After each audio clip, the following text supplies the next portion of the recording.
भारतीय वायुसेना को 26,000 करोड़ रुपए का बड़ा नुकसान उठाना पड़ा है और ये नुकसान सिर्फ और सिर्फ रूस की वजह से हुआ है।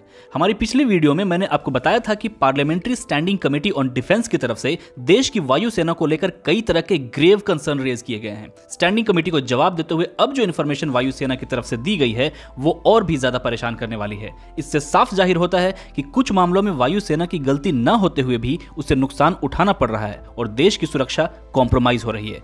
दरअसल वायुसेना की ओर से बताया गया है कि अगले वित्तीय वर्ष 2024 के बजट में से 26,000 करोड़ रुपए कम कर दिए गए हैं। वायुसेना को मिलने वाले थे 85,000 करोड़ रुपए, लेकिन अब मिलेंगे सिर्फ 59,000 करोड़। ये बात तो हम सब जानते हैं कि रूस आज भी भारत का सबसे बड़ा डिफेंस पार्टनर है और कई तरह के प्रोजेक्ट और डील्स अब भी रूस के साथ जारी हैं।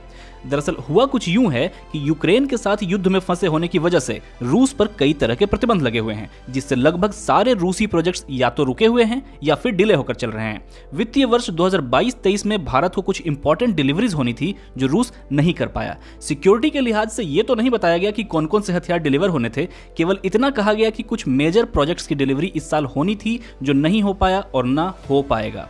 रूस ने लिखित में वायुसेना को स्पष्ट बता दिया है कि इस साल वो इसकी डिलीवरी नहीं कर पाएंगे।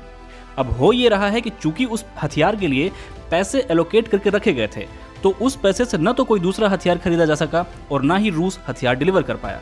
भारतीय वायुसेना अपने एलोकेटेड बजट का केवल 52% ही खर्च कर पाई, 48% अमाउंट बचा रह गया। इसकी वजह से अगले साल के बजट को ही कम कर दिया गया, जबकि आइडियली होना यह चाहिए था कि अनयूज्ड पैसे का इस्तेमाल स्वदेशी हथियार को खरीदने में किया जाता। इससे अगले साल के बजट पर कोई असर भी नहीं पड़ता, वायुसेना को हथियार भी मिल जाते और स्वदेशी कंपनियों के पास पैसे भी आ जाते, जिसका इस्तेमाल वो बड़े प्रोजेक्ट्स में इन्वेस्टमेंट के लिए किया करते।